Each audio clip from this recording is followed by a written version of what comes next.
мөлдір бұлағыңнан нәр алдым, ауылым ақ бесігім. Туған жер топырағыңнан айналдым, жадымда мәңгі есімің. Мөлдір бұлағыңнан нәр алдым, ауылым ақ бесігім.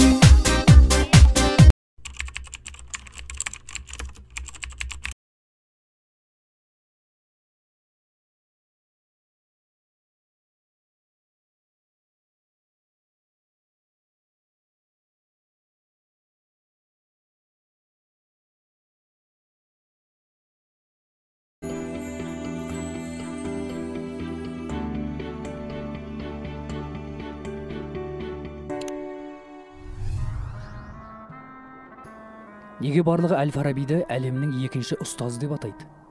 Әл-Фараби бала кезінен өте зерек, білімге құмар болған. Сол құштарлығының арқасында ол 12-16 жас шамасында саяхатқа шығады. Сол замандағы әлемнің мәдени орталықтары Хорасанда, Дамаскіде, Алеппода, Мысырда болып, ғылым мен өнердің, мәдениеттің ордасы әйгілі Бағдат шаһарына келіп жетеді. Бұл қалада Әл-Фарабиді ерекше қуантқаны оның әлемге әйгілі кітапханасы еді. Алғашқы кезде Әл-Фараби өзін ақын, әнші, күйші ретінде жақсы танытады. Сол кездің әйгілі ғалымдармен кездесіп, олардан көп тіл үйренеді. Тарихи деректер бойынша ол 70-ге жуық тіл білген. Есейе келе Әл-Фараби ежелгі грек ғалымдарының күрделі ғылыми зерттеулерін зерделей бастайды. Міне, осы кезде ол әлемнің бірінші ұстазы атанған Аристотель, Платон сынды ежелгі ойшылдардың шығармаларымен танысады.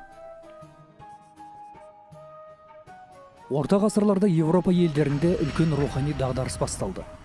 Ғылымның дамуы тоқтап, мәдениет құлдырап жатты.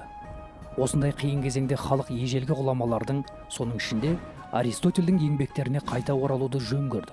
Бірақ ол уақытта Аристотельдің кейбір құнды ойлары бұрмаланып, оны түсіну қиынға соғады. Осы тұста Әл-Фараби Аристотельдің метафизика, категория, бірінші және екінші аналитика сияқты күрделі еңбектерін оқып қана қоймай, жаңсақ ойлардан тазартып, түсініктетіп аударады. Содан бастап, халық Әл-Фарабидің еңбектеріне жүгіне бастайды. Көптеген ғалымдар шығыс мәдениетін, оның тарихы мен дәстүрін Әл-Фараби шығармалар арқылы жақын таниды. Сол замандағы ғалымдардың пікірінше, оның еңбектері Европадағы қайта өрлеу дәуіріне, яғни Ренессансқа бастау болды. Осылайша дара тұлғамыз батыс пен шығысты байланыстырған алып көпірге айналды. Сондай-ақ Әл-Фарабиді дүниеге танытқан тағы бір еңбегі «Музыканың үлкен кітабы» атты туындысы.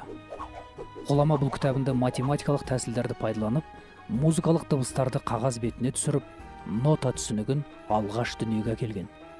Музыка теориясын ғана жазып қоймай, аспаптарды қолдан жасап, сол аспаптарда өзі шебер ойнай білген.